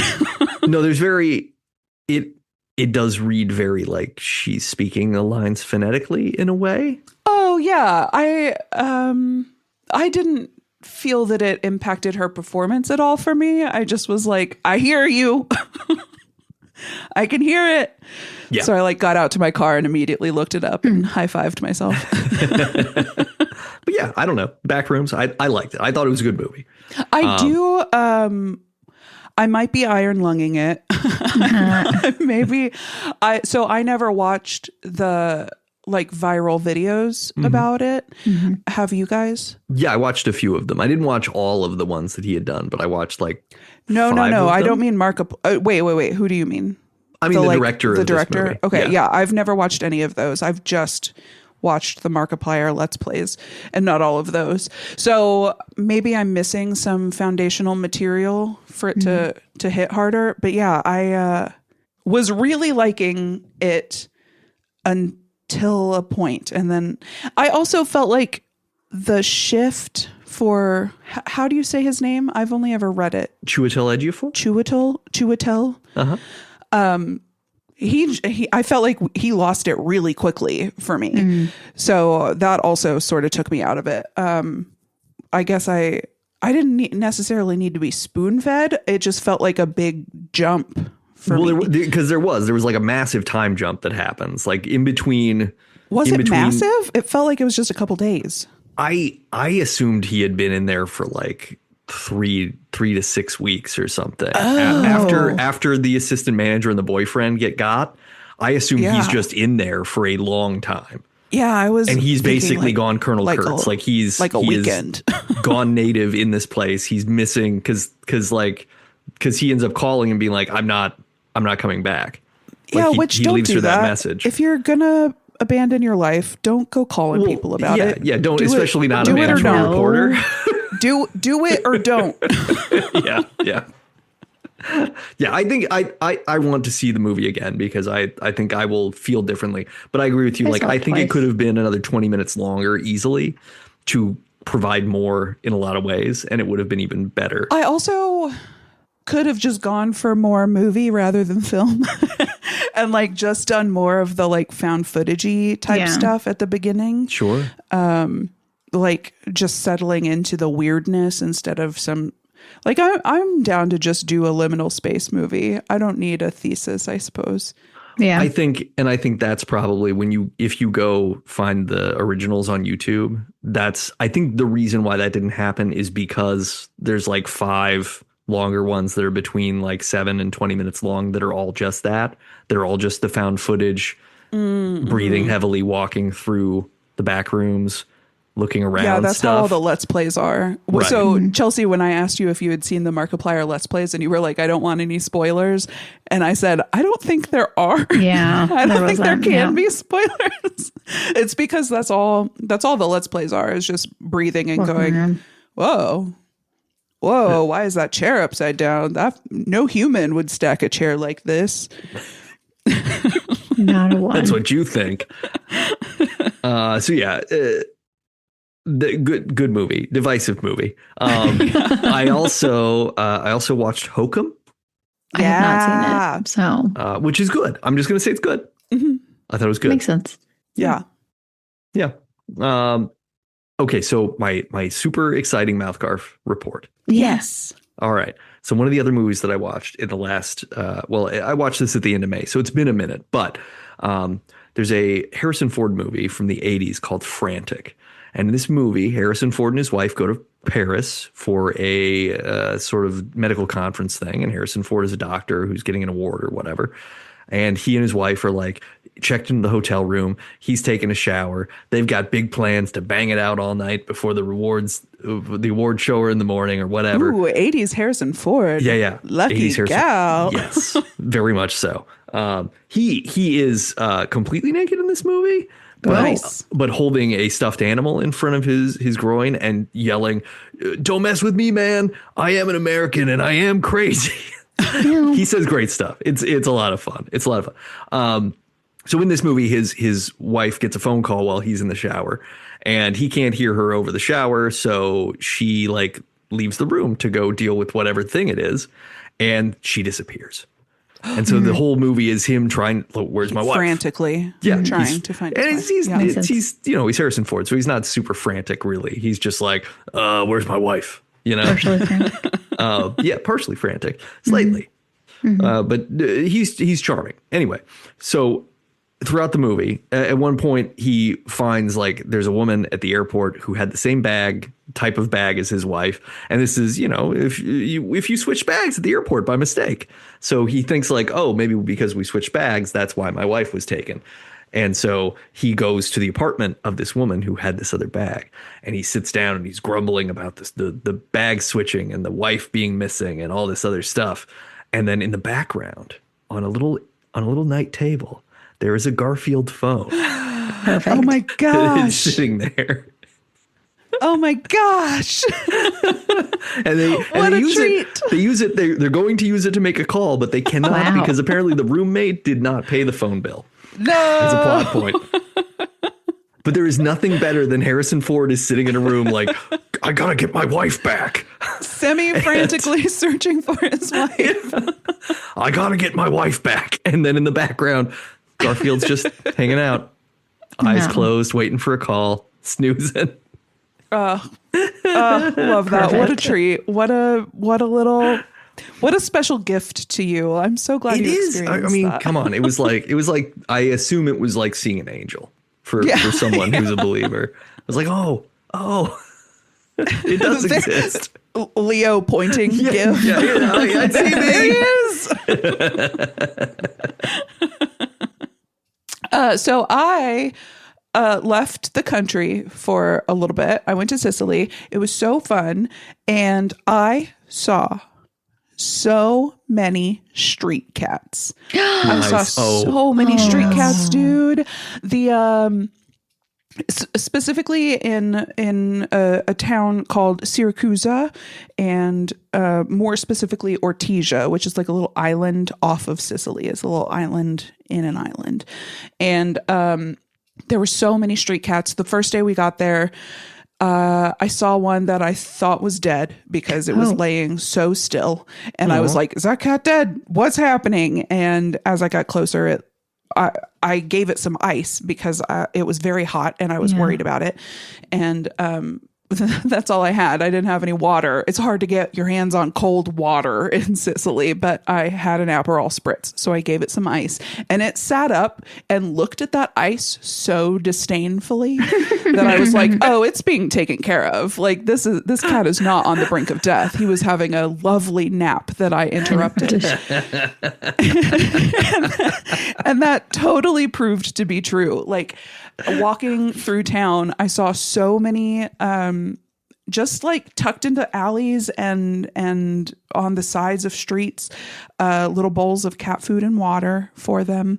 One morning I was out early and I saw an old man get to his place of work, and all of these cats come running out to meet him because he goes in and grabs a bag of food and is leaving handfuls of food on every few feet along these low windows.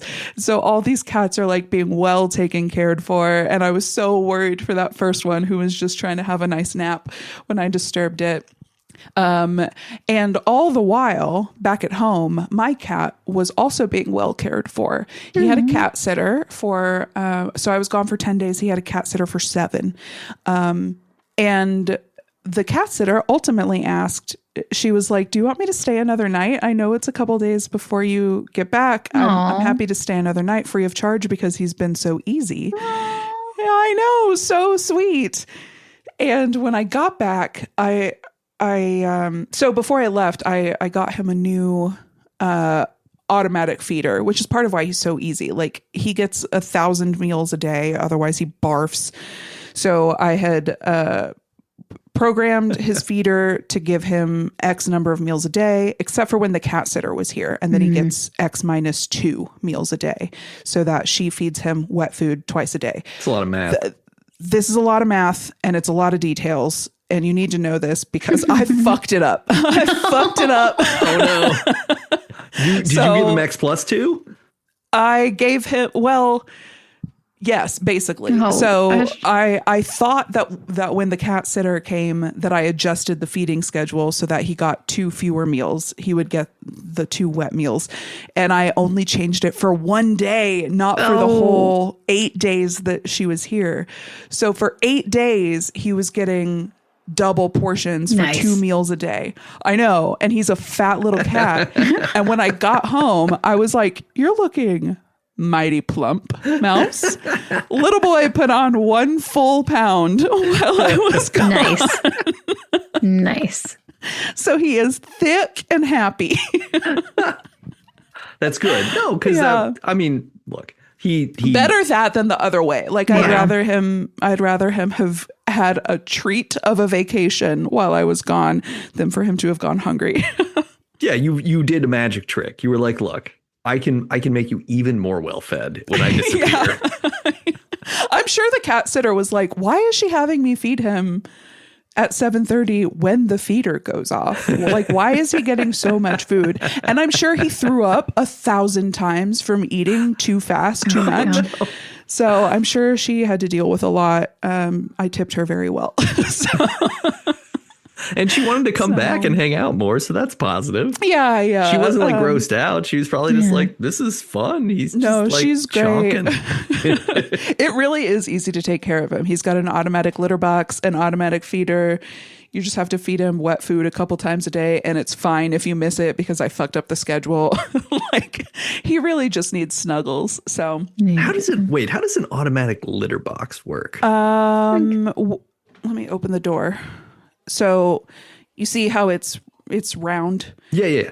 The thing rotates after he uses it, and there's a hole. I can't point. I can't figure out where to point. There's like this is very much a hole in the bottom. Meteorologist problem you're having. Yeah. So it disposes the waste into a drawer in the bottom, and this one has quite a large capacity, so it was fine for the 2 weeks I was gone. That rules. Okay. Yeah, it really does. She was like, "Will I need to do anything with it?" And I was like, "Almost definitely not. Like, he'll be fine, I think." Yeah, he just needs snuggles. So that's my Garf report. Just a series of Garfs. Yeah, you got surrounded by Garfinis and Garfilettas and and so I think it was last time we talked, a recent episode, I was telling you about all the Italian nicknames I've developed for Mouse, including Topolino, which means little pig or piglet. On a menu, I saw Topolino in Sicily, and like I know that it's Topolino is little mouse. It's not little pig. Little pig is Maialino. So I know that they weren't serving mice in this restaurant. It must be like, in Mexico. There's I know I'm gonna get the Spanish name wrong. Vieja ropa. It translates to old clothes, and it's a dish. It's delicious, is my understanding.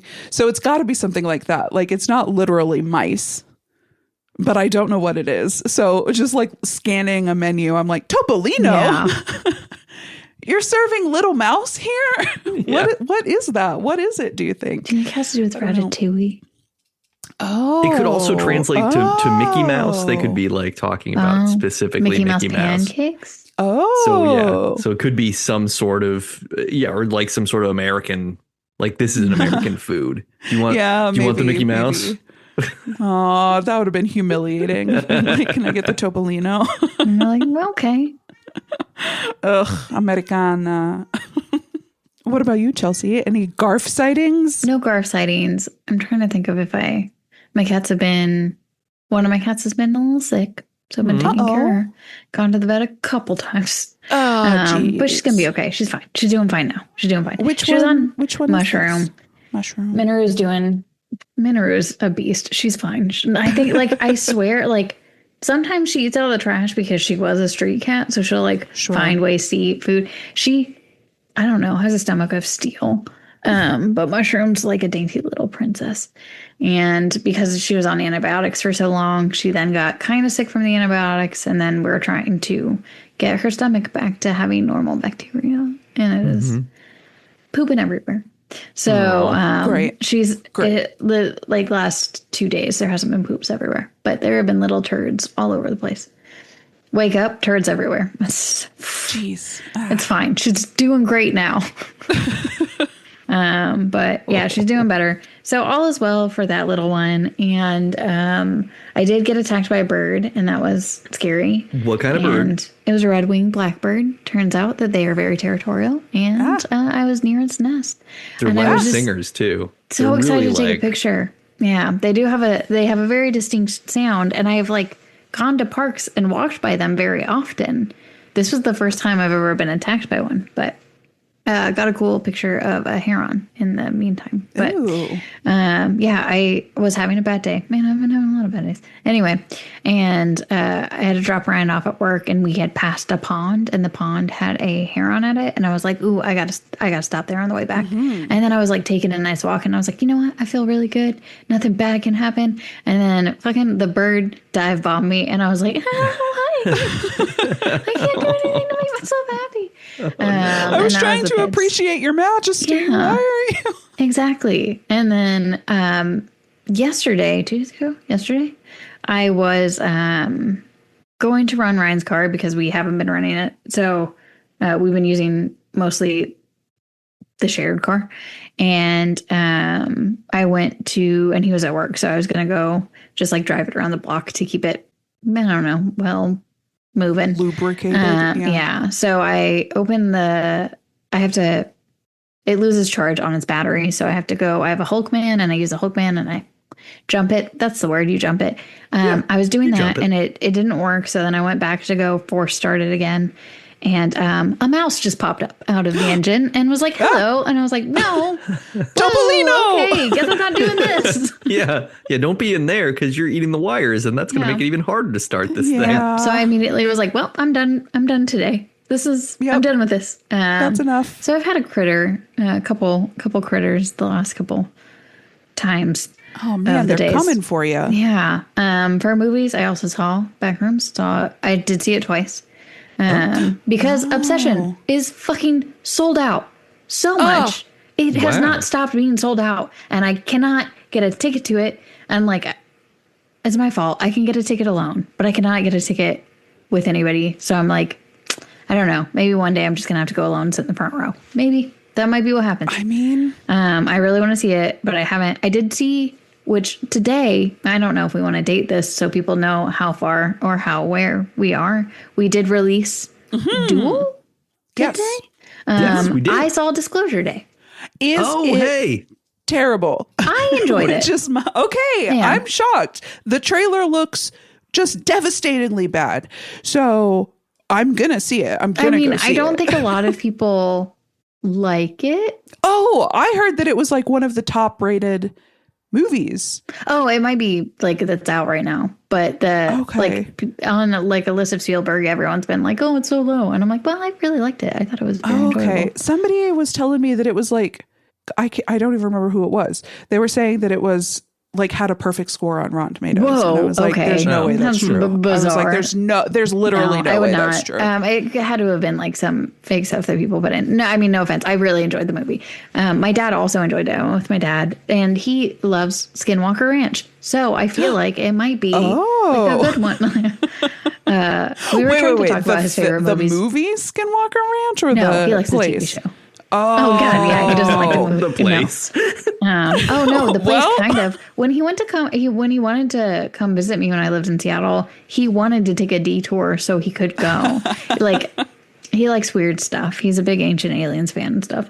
So he liked it, which I don't know if he's lying to me because we went and saw it together. But he could be being honest. So I'm not really sure. But yeah, I saw that and I won't say anything about it, but I enjoyed it. Personally. Everything I've heard about it, and I've been spoiled a little bit by mistake, but like everything I've heard about it sounds good. Like it sounds like stuff that I'm on board with. So I'm more excited to see it now than I was just from the trailers. Because from the trailers, I was like, oh, okay. It was like some CGI deer and stuff, and I'm not quite sure what. I didn't know what to think of what this is. And it sounds like like it's a more interesting movie than maybe the more cliche way that it's cut together in the trailer. So that seems cool. I'm excited. I'm excited to check it out. I'm excited to talk to you guys about it after you see it. Hell yes. Yeah.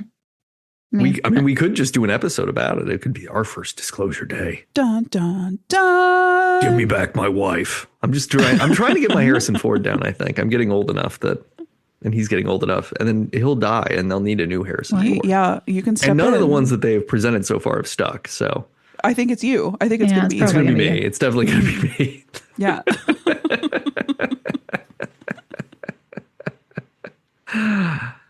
That was the MouthGarf report.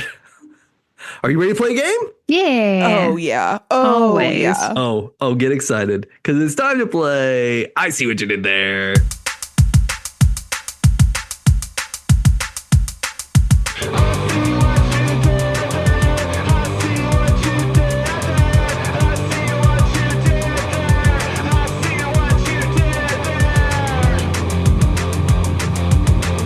Yay. We're going to do great. I'm nervous. I'm nervous. Stop Yeah, it. no, you're right. This is You're all right. gonna I be- need to. I gotta. F you. I gotta. What's F that you. spell? I gotta be confident. Yeah, be confident. Be aggressive. Be Fired aggressive. up is what it spells. Thank you. You're welcome. A lot of these are cheerleading related. Okay. And then other things are Will Gluck related or related to the stars of the film. Okay. I like that part. Cheer is really going to have to come in clutch. So. Yeah, It's been years since I watched it. Hopefully it's still rattling around in there. Okay, number one. I took a cheer class in high school, by the way. So, yeah. Huh, the more you know. Yep. Yeah, that's exciting. Could have gone to cheer camp. Damn, missed opportunity. Okay, sorry. Number one. Could have kissed one guy that kissed everybody else. Oh, you know what? In the behind the scenes during that like kiss montage, there were a couple weeks where both Nick and Sean were sick, and then one of the actresses was sick, and Will was like, "Yeah, he kissed her, and then she kissed him, and they all got sick." Yeah. It careful does seem with your like kiss trains. Yeah, it's way worse than riding an airplane. Yeah. Mm-hmm, yeah. Come on. We're sharing sodas together. This is a pre-pandemic movie, though. Oh, big time. Yeah. Big time. Okay, number one. The cheerleaders from this Texas professional football team are particularly well known. And this maturing American vocal harmony group from Pennsylvania had hits with Motown Philly and End of the Road. Dallas Cowboys to Men. Dallas Cowboys to Men. You see what I did there? Yeah, I was Great not job. confident. I You was did not so confident. good. That was great. We need to get like a soundboard so I can like mash a like ding ding ding ding ding sound or something for moments like that, because like it was great. You got that. Hell yeah. Okay, number two. Will Gluck started his career fighting for a television. Oh, let me start again. Will Gluck started his career writing for a television show about this longtime Conan O'Brien sidekick controlling the universe. The same actor currently portrays the musical instrument shop owner in the film Obsession. Oh, And shit. this is a popular measure of the strength of earthquakes, first presented in 1935. Andy Richter scale. Andy There it Richter is. scale, you see what I did there? Ooh, There it is. Hell yeah. I was worried. I would was not. like 500 milliseconds behind. Did you feel the earth move under your feet when you said that? I sure did. Sure did. Okay, number 3, Eric Christian Olsen currently serves as a producer on the Kathy Bates starring reboot of this Andy Griffith courtroom drama. No, really? Yeah. Okay. And this Scottish body of water is purported to house a nigh impossible to photograph cryptid. Matt Loch Ness. Matt Loch Ness, you see what I Aw. did there? I didn't know that was a thing. Yeah, it's I mean, pretty obviously, good. I knew what Loch Ness was. No, that's the part you didn't know. Fess up. You're a faker. You don't know anything about cryptids. Man, friend of the show was just in Scotland and didn't make it to Loch Ness. She was in Inverness, didn't make it to Loch Ness. Yeah. You go Bummer. all that way and you're What a like, shame. you can't even What a lock it shame. down. Text that to her. I think that'll count as bullying and I could get in trouble. Number four. This slogan was created in 2003 by the Las Vegas Convention and Visitors Authority and soon transformed into a cultural shorthand for forgotten debauchery. And at the very end of Fired Up, we see actor Masi Oka unmasked as one of the mascots attending cheer camp. Oka co-starred with another cheerleader, Hayden Panettiere, in this NBC comic book show that had a really great first season. And it was also Nick D'Acosta, wasn't it? Yeah, I guess he was Oh, also in Sean it. Yeah. wasn't it? Yeah. Wait, I didn't get the first one. Okay. It's what happens in Vegas stays in Vegas. So It's gonna end in Heroes. that's the revised version. Oh. The Las Vegas Convention and Visitors Authority. What happens here stays here, Heroes. You see what I did there. What happens here stays Oh. Heroes. Yeah. Oh, Yeah, because Las Vegas is like, you're in me. What happens here stays here. Right? Yeah. Yeah. But we all think what happens in Vegas stays in Vegas. Because we're not Yeah. in Vegas. Because Vegas sucks. Not probably, usually. kinda. It Yeah. does. Yeah. It's not very walkable unless you're underground. The up top is not walkable. Yeah. If you want to ride It Elon's crazy under tube taxi cab. Oh no, I would not do that. No, no, thank you. I didn't leave. I found it quite walkable, but I couldn't find the outside.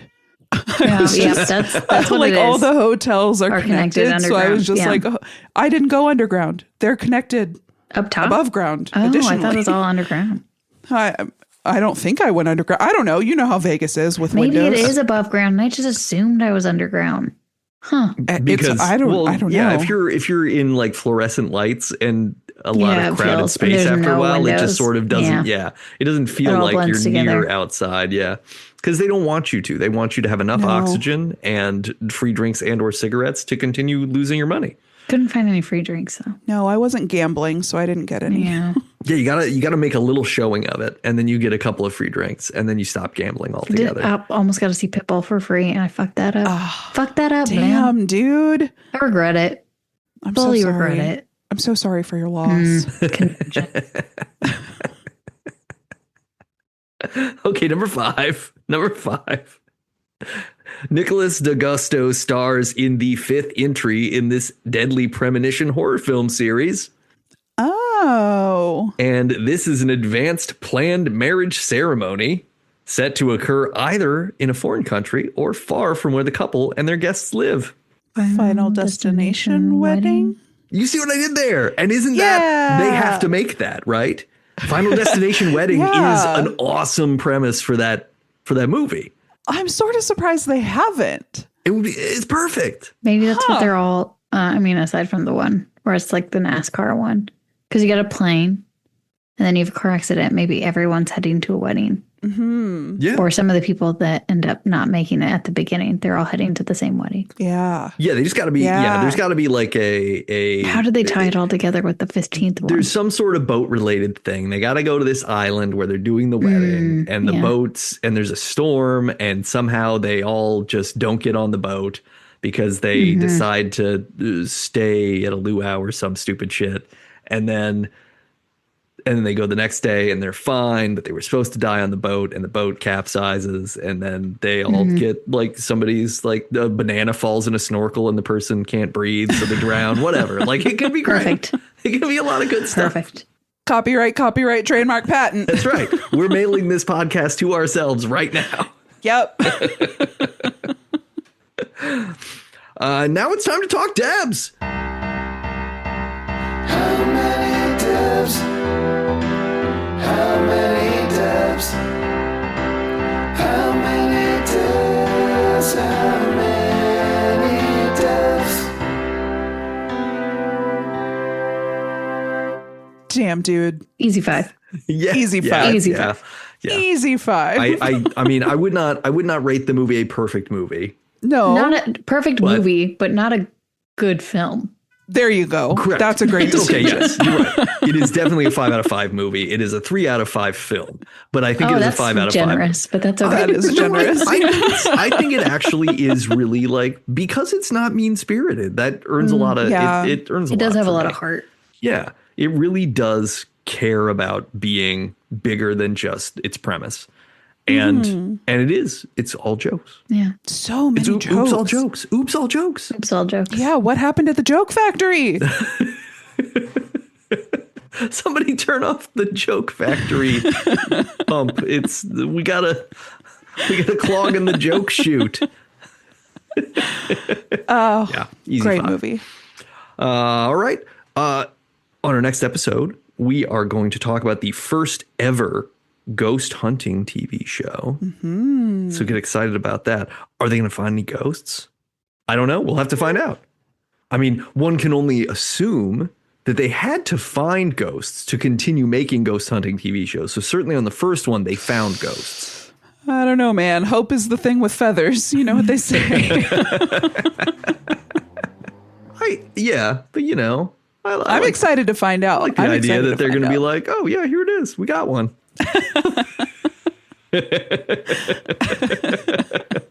A boo. A boo. They can say. The ghost can say that. Because it's going to be kind of a retro show too. So the ghost is going to be like kind of going big. Oh, yeah. Yeah. We have much chiller ghosts now.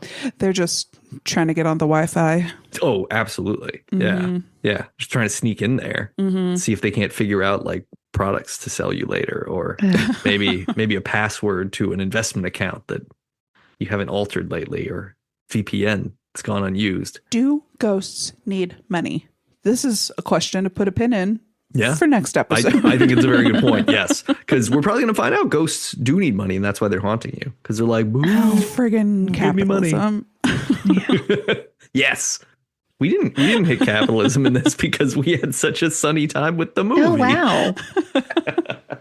We managed. But next time. Yeah, we'll be back. We'll be back with that. The Staples part, maybe. Yeah. Oh God, the Staples part is so fun. It's so funny. Man, and you know, when I was watching it this morning, I was like, this is our in for capitalism. And then We still didn't do it. Do you have We 100% didn't do it. recycled paper? No, I've got 50%. You'll take it. Shut the fuck up.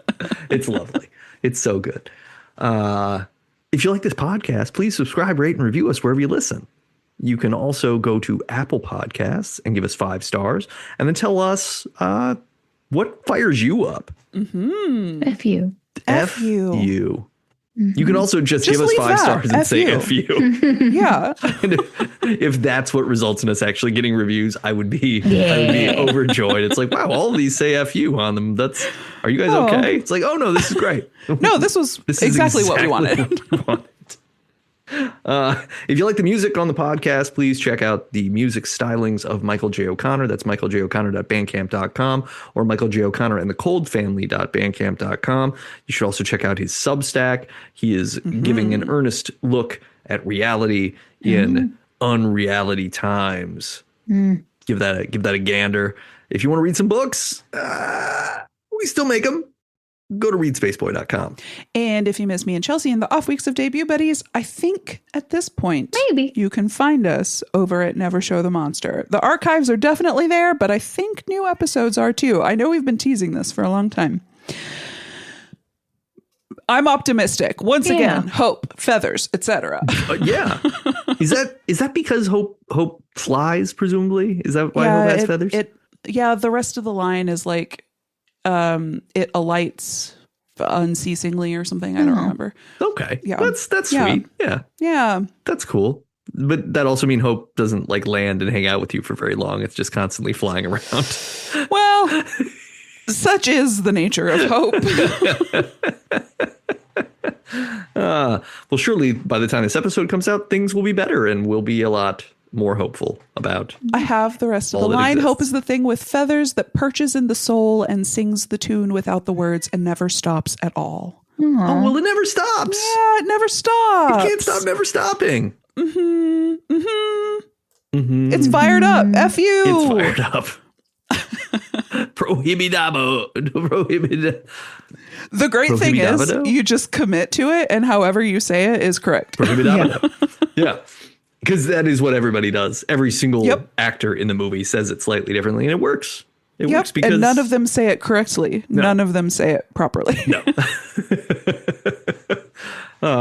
God, we're fired up. You better be fired up too, listener. But unfortunately, you got to go be fired up about something else because we're done. This is the end of the episode.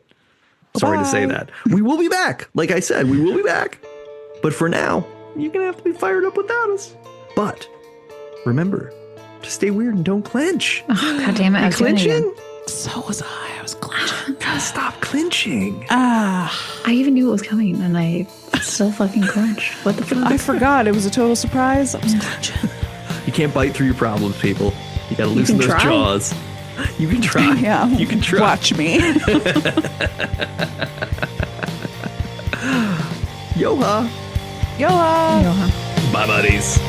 First is best, or first is worst.